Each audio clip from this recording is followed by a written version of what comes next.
மதுரை மாவட்டம் திருமங்கலம் தொகுதியில் உள்ள டி கல்லுப்பட்டி ஒன்றியத்தில் கவசக்கோட்டை, கொண்டுரெட்டிப்பட்டி, தொட்டியப்பட்டி, கண்ணாப்பட்டி ஆகிய கிராமங்களில் பல்வேறு திட்டப்பணிகளை சட்டமன்ற எதிர்க்கட்சி துணைத் தலைவர் ஆர்.பி. உதயகுமார் தொடங்கி வைத்தார்.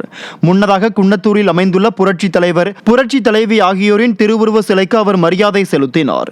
இந்த நிகழ்ச்சியில் மாவட்ட அவைத்தலைவர் முருகன், மாவட்ட பொருளாளர் திருப்பதி, அமைப்பு சாரா ஓட்டுநர் அணியின் மாவட்ட செயலாளர் ராமகிருஷ்ணன், மாநில பொதுக்குழு உறுப்பினர் பாவடியான், மாநில எம்ஜிஆர் மன்ற இணைச் செயலாளர் ராமகிருஷ்ணன், அண்ணா தொழிற்சங்க மாவட்ட செயலாளர் பாஸ்கரன், கலைப்பிரிவு மாவட்ட செயலாளர் சிவசக்தி, பேரூர் கழக செயலாளர்கள் நெடுமாறன், பாலசுப்ரமணியம் மற்றும் எம்ஜிஆர் மன்ற ஒன்றிய செயலாளர் சம்பத், கிளை செயலாளர் முனியாண்டி உள்ளிட்ட கழக நிர்வாகிகள் பலரும் கலந்து கொண்டனர்.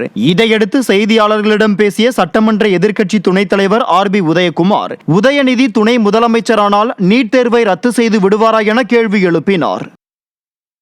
உதயநிதி ஸ்டாலின் துணை முதல்வராக இந்த மக்களுக்கு என்ன சேவை செய்ய போகிறார்? ஒருவேளை நீட் தேர்வை அவர் துணை முதல்வராக தான் நீட் தேர்வு ரத்தாகும் என்று சொன்னால் அது கூட மக்கள் பரவாயில்ல, அவர் நீட் தேர்வு நிச்சயமாக நீட் தேர்வை அவங்க ரத்து செய்ய போகிறதில்ல.